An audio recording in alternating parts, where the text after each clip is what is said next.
이 타이밍이 성가대에 대해서 한두 마디 하고 설교를 시작해야 되는 타이밍인데 마땅히 생각나는 말이 없어서 네, 귀한 찬송 감사합니다. 기도하고 말씀 나누도록 하겠습니다. 하나님 감사합니다. 귀한 찬양대 성가대의 찬송을 우리 함께 듣고 또 함께 하나님 앞에 영광 돌렸습니다. 하나님 귀하게 받으신 줄 믿습니다. 주님을 날마다 찬송하는 성가대와 우리 교회와 우리 모두가 되게 하여 주옵소서. 하나님 즐거울 때만 찬송하는 게 아니라 힘들 때에도 눈물이 날 때에도 고통스러울 때에도 길이 없고 답이 없을 때에도 하나님을 찬송할 때 그곳에서 힘이 있고 그곳에서 삶의 길이 있고 그곳에 하나님의 능력이 있음을 깨달아 날마다 찬송하며 사는 우리들의 인생이 되게 하여 주옵소서. 하나님 말씀을 듣기를 원합니다. 하나님께서 말씀하실 때 우리 모두가 귀를 기울이게 하시고 우리의 자존심과 우리의 부족과 우리의 못남과 우리의 죄로 인하여 우리 눈과 귀가 막혀 있지 않도록 하나님 은혜를 더하여 주시고 하나님의 말씀을 믿음으로 받아 우리 심중에 심기고 하나님께서 원하시는 성도의 삶을 더 살아갈 수 있도록 이 자리를 이 시간을 축복하여 주옵소서. 거룩하신 예수님의 이름으로 기도하옵나이다. 아멘. 원래 제가 그 설교하던 곳에서는 제가 실수해도 그렇게 제가 크게 신경을 쓰지 않습니다. 다윗 이야기를 열심히 하다가 느닷없이 그 베드로가 툭 튀어나와도 우리 목사님이 잠시 어디를 다녀오신 모양이다 생각이 그러면 다 이해합니다. 이렇게 처음 뵙는 처음 방문하는 혹은 이런 교회에서 설교하다가 느닷없이 제 생각과 다르게 다른 말이 툭툭 튀어나오면 야, 저 양반은 능력도 없는 양반이 왜 하필 목사가 돼가지고 듣는 사람으로 하여금 괴롭게 하는가라는 생각이 들 수 있지만 저 원래 그런 사람은 아닙니다. 그럼 여러분들이 가려서 들으시고 제가 근무하는 사역지, 야, 저런 목사도 일을 하는구나라고 생각지 마시기 바랍니다. 설교는 들으시는 분들이 믿음이 훌륭하시면 다 은혜가 됩니다. 이야, 다시 한번 말씀하도록 하지요. 설교는 들으시는 분들이 훌륭하시면 모든 설교든 은혜가 됩니다. 네, 일단 제가 떡밥은 깔아놨으니 이제부터는 설교를 듣는 중에 여러분 혹시 성경책을 가지고 계시면 성경책을 함께 펴서 오늘 설교를 같이 들으면 함께 나누면 감사하겠습니다. 설교 중간에 성경 몇 군데를 여기저기 찾아볼 곳인데 여러분들도 성경을 펴서 읽으시면 더 신앙의 유익이 될 줄로 압니다. 저희가 오늘 본문으로 삼은 누가복음 6장 27절부터 37절까지의 말씀은 이전의 본문 누가복음 6장 20절부터 기록되는 소위 산상수훈이라고 불리는 내용의 두 번째 내용이 오늘 저희가 읽었던 내용입니다. 산상수훈이란 예수님께서 듣는 이들, 첫 번째는 제자들 그리고 나머지 군중들에게 하나님의 나라가 어떻게 부요한가에 대한 말씀, 그리고 하나님의 나라가 세상의 나라와 비교하여 어떻게 다른지를 가르쳐주는 산상수훈의 말씀입니다. 20절에 여러분들이 보시면 가난한 자는 복이 있나니 하나님의 나라가 너희 것이며 라고 시작합니다. 같은 산상수훈을 기록하는 마태복음 5장에 보면 심령이 가난한 자는 이렇게 시작하지요. 그러나 누가복음에 있는 산상수훈은 그냥 가난한 자는 복이 있나니 이렇게 시작합니다. 가난한 자는 복이 있다.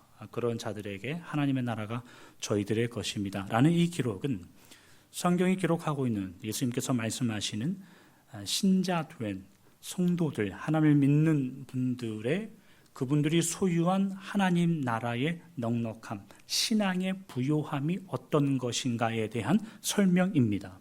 저희가 오해하지 말아야 될 것은 뭐냐면 그러니 우리가 심령이 가난해지고 우리의 마음이 줄인 자가 되면 구원을 얻는다의 내용으로 이해하시면 안 됩니다. 왜냐하면 구원을 받고 하나님의 나라를 소유한다는 것은 오직 예수님의 은혜와 십자가의 구원으로서만 가능한 것이지 우리가 마음 먹고 심령이 가난해져 보자 라고 해서 구원이 우리에게 오는 것은 아니기 때문입니다. 이런 의미에서 가난해지면 복이 있다라는 이 내용은 무슨 의미냐면 천국을 얻기 위해 요구되는 자격이나 조건에 대한 내용, 그런 기록이 아니라 하나님께서 친히 찾아오신 우리들, 하나님이 없을 때, 예수님의 은혜가 없을 때의 우리의 심령의 상태가 어떠했는지를 기록하는 것이고, 하나님께서 찾아와 구원과 하나님의 나라를 허락하신 하나님 나라의 부요함이 무엇인가에 대한 설명을 하고 있는 것이 산상수훈의 내용입니다. 이런 이해를 가지고 오늘 저희가 읽었던 본문의 내용을 저희가 한번 살펴보도록 하지요. 오늘 본문 27절은 그러나 너희 원수를 사랑해라 라고 시작해서 마지막 36절은 아버지의 자비로우심과 같이 너희도 자비로운 자가 되라 라고 설명하면서 본문이 마쳐집니다. 그러니 이 말씀을 우리가 단순히 우리가 착한 마음을 가져야 된다라는 것보다 더 큰 하나님의 요구하심, 하나님 아버지의 어떠하심을 너희들도 닮아야 된다라는 하나님의 어떠한 요구가 있다는 말씀입니다. 오늘 말씀을 그저 우리가 도덕과 윤리의 차원에서 읽는다면 이런 내용이죠. 누군가 당신을 미워해도 참고 살아라. 이런 말들이에요. 예를 들면 31절 같은 데 말씀을 보면 대접받고자 하면 남을 먼저 대접해라. 이런 말들은 한국에 있는 속담처럼 가는 말이 고와야 오는 말이 곱다. 그렇게 들린단 말이죠. 되받기를 바라고 꾸어주는 그렇게 인정머리 없는 쪼잔한 사람이 되지 마라. 마치 그렇게 들린단 말이죠.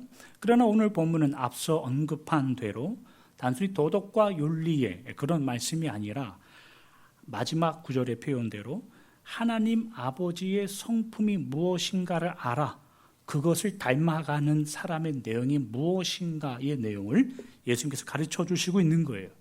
또 하나 여러분들이 유념하실 것은 뭐냐면 35절 같은 데에 원수를 사랑하며 선대하라 라는 이런 말씀들이 모든 원수들을 무조건적으로 사랑해라 라고 말하는 것이라면 교회는 선과 악의 구분이 없는 곳이 되어버립니다.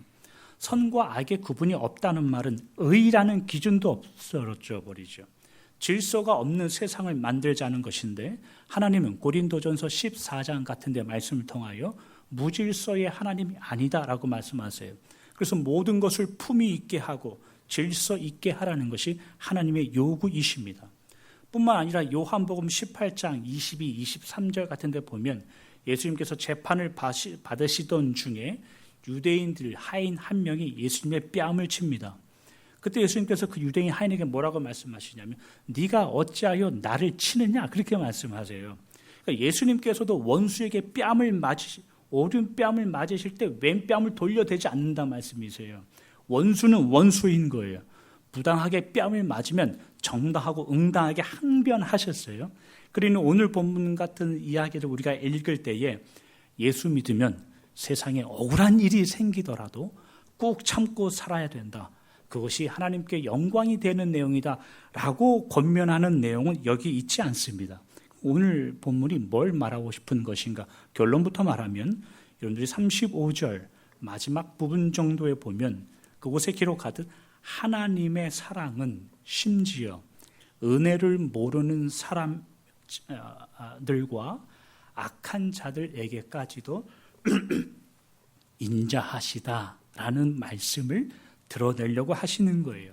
그러니까 이 내용이 뭔가를 우리가 좀 깊게 이해하기 위해서 오늘 본문에 계속해서 열거되고 있는 원수, 미워하는 자, 저주하는 자, 모욕하고 뺨을 치는 자, 누군가를 선대하지 않는 자, 이 사람들이 누구인가에 대한 이해가 있어야 되고 이 사람들 때문에 모욕과 고난을 당하는 자는 누구인가라는 대한 이해를 가지고 있어야 되는 거예요. 고난을 받는 자가 누군가라고 할 때에는 20절, 오늘 본문 이전 본문에 기록하고 있는 20절부터 23절 사이에 기록하고 있는 특별히 22절 같은 데에 인자로 말미암아 사는 사람들, 우리식의 표현을 쓰자면 굳이 예수님으로 말미암아 사는 사람들이란 뜻이에요. 원수는 누구인가? 라고 했을 때는 24절부터 26절까지 기록하는 특별히 26절에 기록된 그들의 조상들이란 말, 유대인들, 이스라엘 백성들의 조상들로 대표되는 어떤 사람들이에요. 그러 이후에 오늘 본문 27절에 그러나로 시작하기 때문에 이 전체적인 내용은 뭐냐면 그들의 조상들, 이스라엘 백성들의 조상들, 하나님 없이 살았고 거짓 선지자들의 말을 따라 살았던 그 사람들, 그들의 후손들 역시 인자로 말미암아 사는 사람들, 소위 예수님을 믿고 하나님을 따라 사는 사람들을 저주하고 미워한다라는 내용이에요. 그러나 그들이 그렇게 할지라도 인자로 말미암아 사는 사람들은 그들을 위해서 기도할 줄 알고 그들처럼 그들과 똑같이 보복하여 그들을 상대하여 내가 믿음을 가지고 있고 내가 하나님으로 말미암아 산다는 것을 증명하지 않는다라는 것이 오늘 본문의 예수님의 말씀이에요. 그들이 하는 행동과 비교하여 그들이 어떻게 사는가를 비교하여 내가 조금 더 낫다고 내가 하나님을 믿는 사람이다 그렇게 말하지 않는다라는 내용이에요. 이것을 우리가 좀 더 쉽게 이해하려면 이런 표현이에요.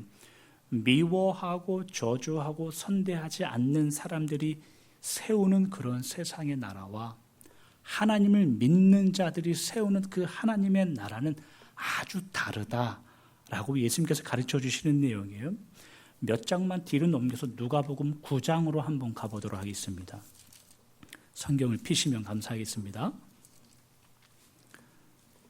누가복음 9장 51절에서 56절까지의 말씀입니다. 누가복음 9장 51절에서 56절까지의 말씀을 저희가 한번 함께 읽어보도록 하겠습니다. 시작.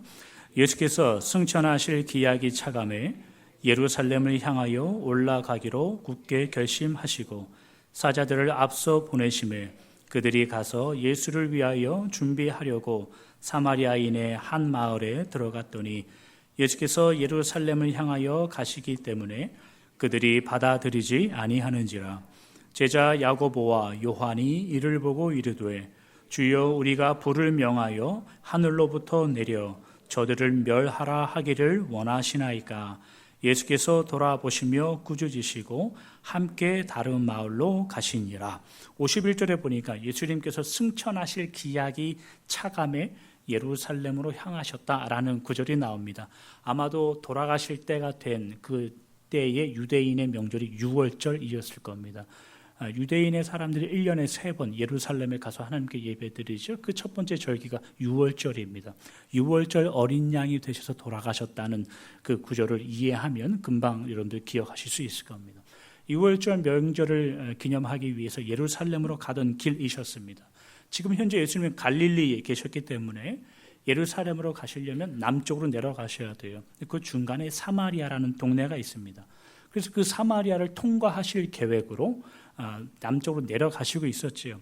그런데 52절에 예수님께서 그 계획 중에 제자들 몇 명을 먼저 보내요. 그곳에서 쉴 곳과 음식을 미리 준비하도록 먼저 보내신 겁니다. 근데 뜻밖의 53절에 보니까 사마리아 사람들이 예수님과 일행을 받아들이지 않습니다. 그러니까 왜 사마리아 사람들이 예수님과 일행, 제자들을 받아들이지 않았을까를 생각하면 몇 가지 이유는 있을 수 있어요. 예수님께서 유월절 명절을 지키기 위해서 예루살렘으로 가고 있는데 사마리아 사람들은 유대인의 절기를 예루살렘에서 지키지 않습니다. 우물가의 여인, 사마리아의 우물가의 여인의 기록을 잘 아실 겁니다. 예수님께서 우물가에서 그 여인을 만나셨는데 그 여인이 예수님께 묻죠. 이 산에서 예배하는 게 맞습니까? 저 산에서 예배하는 게 맞습니까? 이렇게 묻죠. 저 산은 예루살렘이고 이 산은 그리심산이라는 사마리아 사람들이 예배드리는 다른 장소가 있었어요. 예배 장소가 다르죠. 사마리아 사람들은 예루살렘이 아닌 다른 곳에서 예배드리는데 아마도 그것을 통과하여 예루살렘으로 가겠다고 하니 사마리아 동네 사람들이 그렇게 달가워하지 않았던 모양입니다. 여러분들도 잘 아시는 요한복음 4장 9절 같은 데 보면은 유대 사람들은 사마리아 사람들과 상종하지 않는 이제 그런 문화들도 있는 거죠. 어쨌거나 이런 배경 때문에 사마리아 사람들이 예수님과 제자들을 받아주지 않습니다. 그래도 가만히 생각해 보면 굳이 그럴 필요가 있었는가도 생각이 듭니다. 왜냐하면 사마리아란 동네가 예수님께 받은 여러 가지 은혜가 있기 때문에 그래요. 우물가의 여인이 예수님을 만나자 이 여인이 물동이를 버려두고 사마리아 동네로 들어가죠. 그래서 예수님을 소개합니다. 우리가 메시아를 만났다, 그리스도를 만났다. 그래서 많은 사마리아 사람들이 예수님을 구주로 영접하게 됩니다. 강도 만난 사람의 이웃이란 비유를 우리가 잘 알고 있지요. 제사장도 레위인도 그냥 지나가는데 그 강도 만난 사람을 구해준 사람이 사마리아 사람이라고 예수님께서 칭찬하신단 말이죠. 10사람의 병자가 예수님께 고침을 받았습니다. 9명은 돌아오지 않고 한 사람만 돌아왔습니다. 그 한 사람이 사마리아 사람이었죠. 어쨌거나 성경에서는 예수님과 사마리아 굉장히 좋은 관계가 있었어요. 이랬던 사마리아 사람들이 예수님과 제자들이 좀 지나가자고 하니까 거절을 하는 겁니다. 그러니까 화면에 있는 54절에 있는 말씀처럼 제자들이 분노합니다. 예수님께 묻죠. 예수님, 불을 내려 저런 배은망덕한 원수 같은 놈들을 죄다 죽입시다. 이렇게 건의를 한 거예요. 그러자 예수님께 혼나는 건 오히려 제자들입니다. 사마리아 사람들이 아니라 제자들이 혼납니다. 예수님의 대답은 이것이었죠. 너희들이 아직도 하나님의 나라가 뭔지 모르는구나. 하나님의 나라는 죄인들, 원수들을 멸망시켜 남아있는 사람들을 데려다가 만드는, 구원시키는 그런 내용이 아니다. 저들의 기준으로 우리를 거절하더라도 우리가 저 사람보다 잘났다고 하여 잘난 척을 하거나 저 사람들을 지적질하거나 배척하는, 그래서 성도됨과 받은 구원을 확인하지 않는다라고 말씀하시는 거예요. 왜 예수님께서 이런 말씀하시냐면, 왜냐하면 하나님의 나라라는 것은 세상과 비교하여 더 좋은 나라가 되자는 의미가 아니에요. 하나님의 나라는 세상과 다른 나라다라고 예수님께서는 계속해서 가르쳐 주시는 거예요. 성도의 기준으로 따지자면 성도는 세상에 믿지 않는 사람들과 비교하여 더 나은 사람이 되는 게 아니라 세상과 다른 사람이 되는 거예요. 한번 확인해 보죠. 이런 질문은 어떤가 한번 생각해 보시기 바랍니다. 굳이 대답할 필요는 없을 것 같아요. 교회 다니면 착해져야 됩니까? 어떻게 생각하세요? 교회 다니면 착해져야 됩니까? 물론 착해져야 됩니다. 착하셔야 됩니다. 근데 착한 게 다가 아닙니다. 착한 게 다가 아니죠. 하나님의 인자하심을 닮아가는 게 성도의 모습입니다. 교회 다니면 원수가 없어야 되는 겁니까? 여러분, 원수 없으려면 무인도 가서 집 짓고 혼자 사시면 돼요. 그러면 원수 안 생겨요. 싸울 상대도 없어져요. 교회 다니면 원수가 없는 게 아니라 원수를, 내 이웃을 내 몸과 같이 사랑하게 되는 거예요. 그게 하나님께서 원하신 성도의 다름이에요. 교인이 되면 세상 사람들과 더 나은 사람이 되어야 됩니까? 교회 다니면 더 잘 살아야 되고, 더 좋은 직장에 다녀야 되고, 더 좋은 학교에 들어가야 되고, 남들보다 더 잘 돼야 되는 겁니까? 그게 하나님 잘 믿는 증거입니까? 성경 그렇게 말하지 않습니다. 교회는 어떤 겁니까? 교회. 지금까지 우리들 성도 이야기였고, 교회는 어떤 겁니까? 교회는 세상과 비교하여 더 나은 기관이 되어야 되는 겁니까? 곰곰이 진지하게 생각해 보시기 바랍니다. 세상보다 더 투명한 곳이 되어야 됩니까? 그래서 세상으로부터 칭찬을 받아야 교회답게 서 있고 존재하는 겁니까? 저 양반 이상한 얘기 하기 시작했는데 그렇게 저를 보지 마시고 교회는 하나님께 칭찬 듣는 곳입니다. 하나님께. 여러분들이 성도다워 줄수록, 여러분들이 교회다워 줄수록 사단 마귀는 여러분들을 싫어할 겁니다. 그게 정상이잖아요. 그죠? 교회다워 줄수록 세상은 여러분들을 싫어할 겁니다. 그게 정상이에요. 근데 교회가 자꾸 세상으로부터 칭찬을 들으려고 해요. 거기에 목을 매기 시작했어요. 그러니 세상에게 쓴소리를 하지 못해요. 세상으로부터 칭찬을 들으려고 하니. 교회는 하나님께서 원하시는 곳이 되어야 돼요. 그 성경에서 말하는 온전한 성도가 되고 온전한 교회가 되는 그 원리는 아주 단순해요. 다른 존재가 되면 돼요. 다른 사람들이 되면 되는 거예요. 세상과 비교하여 더 나은 존재가 되기 위하여 수고하고 노력하는 것이 아니라 하나님을 닮아가기에 더 수고하고 노력하시는 성도와 교회가 돼야 돼요. 죄를 짓지 않는 것으로는 부족해요. 더 사랑하셔야 돼요. 죄 짓지 않으려면 혼자 사시면 됩니다. 멀리 아무도 없는 데 가서 혼자 사시면 돼요. 술 취하지 말라. 이는 방탕한 것이니. 그래서 술 취하지 않을 정도로 적당히 마시면 하나님의 말씀을 실천하는 겁니까? 에베소서 5장 18절 술 취하지 말라. 이는 방탕한 것이니 그 다음에 뭐가 나옵니까?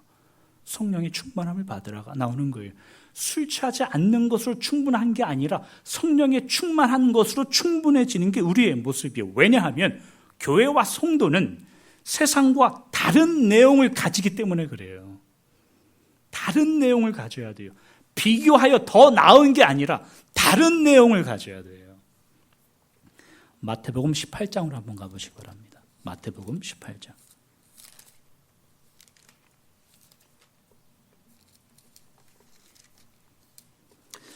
마태복음 18장 21절과 22절에 있는 말씀입니다. 마태복음 18장 21절, 22절 한 목소리로 함께 읽어보도록 하겠습니다. 시작. 그때 베드로가 나와 이르되 주여 형제가 내게 죄를 범하면 몇 번이나 용서하여 주리이까 7번까지 하오리이까 예수께서 이르시되 내게 이르노니 7번뿐 아니라 7번을 70번까지라도 할지니라. 베드로가 예수님께 얼마나 용서할까요? 7번이면 되겠습니까? 라고 묻자 예수님께서 베드로에게 7번이 아니라 7번을 70번까지 해야 된다라고 대답하십니다.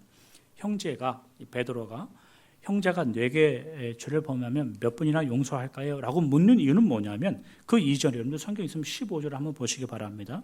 15절부터 나오는 기록이 뭐냐면 형제가 죄를 범하면 이렇게 용서해야 된다라는 예수님의 가르침이 있었기 때문이에요. 용서에 대한 예수님의 가르침의 내용은 뭐였냐면 첫 번째는 형제가 죄를 지으면 첫째는 네가 가서 그와 대화하라. 그거였어요. 네 말도 안 들으면 두세 사람이 함께 가라. 예요.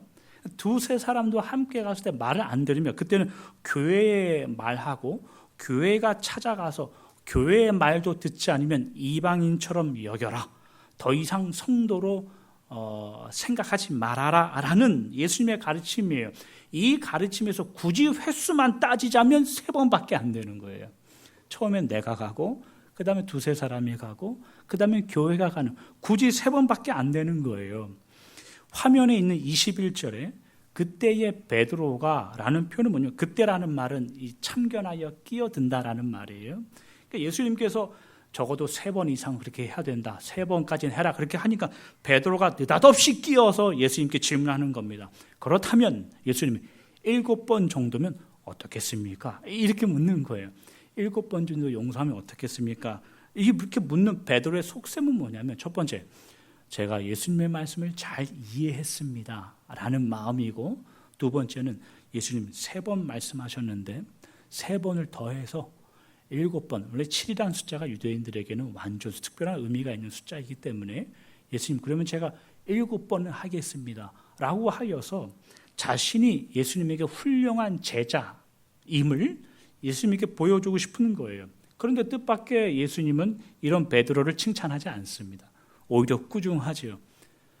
꾸중한 이후에 7번씩 70번 해야 된다라고 말씀하신 이후에 그 이후에 23절부터는 천국은 종들과 결산하는 어떤 임금과 같으니라고 하여서 하나님 나라의 부요함이 무엇인가를 예수님께서 또 가르쳐 주십니다.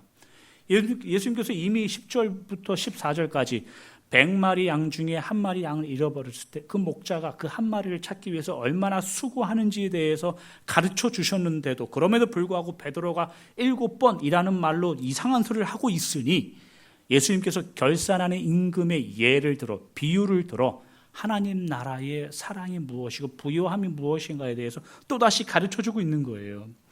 23절부터 나오는 1만 달란트 빚진 자, 100데나리온 빚진 자 이야기가 나오죠. 우리는 이 내용을 잘 알고 있으리라 제가 그렇게 생각합니다.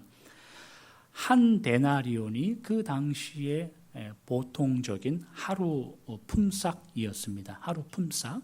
그러니 100데나리온은 어림잡아 3개월 정도의 급여가 될 겁니다. 그러니까 3개월의 빚을 진 사람이 있었고, 그런데 6,000데나리온, 6,001 연수로 따지면 대략 16년, 6,000데나리온이 한 달란트예요. 한 달란트. 그러니까 1만 달란트를 빚졌다라고 이야기할 때는 이 16년에다가 만 년을 곱하면 되는 거예요. 그러면 16만 년이 되는 거예요. 16만 년. 16만 년이란 이 어마어마한, 그러니까 숫자로 계산해도, 단순히 계산해도 사람이 꾸어줄 수도 있는 값도 아니고 행여나 꾼들 다시 되갚을 수 있는 숫자의 돈도 아닌 거예요. 그러니까 어느 날 이 16만 년 동안에 일을 해야 갚을 수 있는 돈을, 이 돈을 어느 사람이 임금에게 빚을 진 거예요. 그러니까 이 말을 듣고 있는, 예수님의 이 말을 듣고 있는 청중들은 곧바로 생각할 거예요. 현실성이 없다. 현실성이 없다. 현실성이 없다고 생각하는 거예요. 그런데 더 큰 도전은 뭐냐면, 도저히 이 종이 그 빚진 것을 갚을 능력이 없자 이 임금이 그 빚을 그냥 탕감해 주는 거예요. 그러니까 듣고 있는 사람은 이런 생각을 할 겁니다. 저 임금은 도대체 뭐냐? 저런 임금이 이 세상에 있을 것 같냐? 라는 의문을 들 거예요. 그 다음에는 아주 현실적인 사람이 등장하죠. 100데나리온 빚진 사람이 등장하는 거예요. 1만 달란트를 탕감받은 이 사람이 자기에게 100데나리온을 갚지 않는 사람을 용서하지 않는다라는 이야기가 나오고, 이 임금이 그 이야기를 듣자 이 사람을 감옥에다 쳐넣죠. 이 이야기가 이제 이야기 전반의 내용인데, 여기까지만 하고 말씀을 정리하도록 하겠습니다. 이 비유를 조금 더 설명하고, 우리는 이 비유, 이런 예수님의 가르침을 보면서 여러분들이 행여나 큰 빚을 탕감받았으니 우리 주변에 나에게 작은 빚을 진 사람을 탕감해 줘야 되지 않는가, 이렇게 쉽게 생각해서는 안 돼요. 그럴 필요는 없습니다. 굳이 여기서 큰 빚을 탕감받았다라는 의미는 우리가 받은 구원, 죄 사함에 관계된 예수님의 어떤 내용이지, 우리가 구원 받았으니 우리에게 빚진 모든 사람의 빚을 내가 없애야 줘야 되는 거 아닌가, 그런 생각하실 필요는 없습니다. 빚 줬으면 갚으셔야 됩니다, 여러분. 그러나 긍휼과 자비로 꾸어줄 수는 있고 긍휼과 자비로 탕감해 줄 수는 있겠지요. 그러나 이 본문이 우리는 그렇게 살아야 됩니다라는 원리로 말하지는 않습니다. 중요한 건 뭐냐면, 이 임금이 1만 달란트를 탕감해 준 이 사람을 다시 불러다가 호되게 야단을 치고 옥에 넘긴 데 있습니다. 이게 아주 중요한 부분이에요. 천국은 마치 이런 임금과 같으니라고 예수님께서 말씀을 시작하셨으니, 이 임금의 모습이 천국의 어떠한 모습과 굉장히 흡사하다라고 말하는 거예요. 저희가 확인하는 것은 뭐냐면, 이 임금이란 이분이 만약 그분이 가지고 계신 법적인 권리와 권세의 정당한 힘을 발휘하면 그 앞에 누구라도 그만큼의 양을 탕감받을 사람이 전혀 없다는 거예요. 현실성이 없는 이야기이기 때문에. 빚진 자가 탕감받을 수 있는 오직 유일한 한 가지 방법은 뭐냐면, 이 왕이 자신이 가진 권리와 마땅함, 그래도 괜찮다, 굳이 당신의 명예에 해가 되지 않을 겁니다 라고 말하는 어떤 내용을, 모든 것을 값없이 내려놔야 돼요. 그 권리와 마땅함을 행사하지 않아야 돼요. 그래야 이 사람이 구원을 받고 용서를 받을 수 있는 거예요. 베드로가 예수님에게 7번이면 어떨까요? 라는 이 질문은 다른 사람과 내가 비교하여 그 사람보다 내가 더 나은 사람이 아닙니까? 로서 자신의 용서할 수 있는 권리, 용서할 수 있는 마음을 예수님에게 자랑하고 있지요. 사람의 생각으로는 그 정도라도 충분한 거예요. 3-4번, 7번만 용서해도 충분히 훌륭한 사람이고 위인이고 여러분들이 만나는 누군가에도 저 사람 참 훌륭한 사람이다, 어떻게 그렇게 계속 용서해 줄 수 있느냐라는 충분한 인정을 받을 법한 어떠한 내용이에요. 그러나 예수님의 말씀은 우리의 용서, 구원, 사랑, 성도됨, 이 모든 내용들이 다만 누군가와 비교하여 더 낫다는 것으로만 보여진다면, 저 사람과 내가 비교하여 내가 좀 더 나은데? 라는 것으로 우리가 가진 구원이나 믿음이나 신앙 이런 것들을 다만 설명할 뿐이라면 우리는 갈 길이 멀다 이 말입니다. 봉사도 마찬가지입니다. 구제도 마찬가지고, 여러분들이 그 안에서 수고하고 하나님을 위해서 일하는 그 모든 것들도 마찬가지입니다. 오늘 본문 34절의 표현을 빌리자면 사랑하고 선대하고 구제하고 대접하는 이 모든 일들은 세상 사람들도 한다, 예수님의 말씀입니다. 그 정도는 세상 사람들도 한다. 근데 우리는 다르지 않냐, 예수님께서 이 가르침 하시는 겁니다.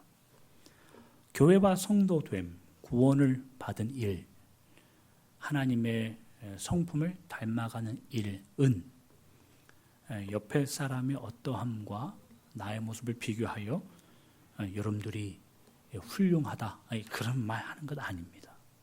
하나님의 성품을 닮아가는 겁니다.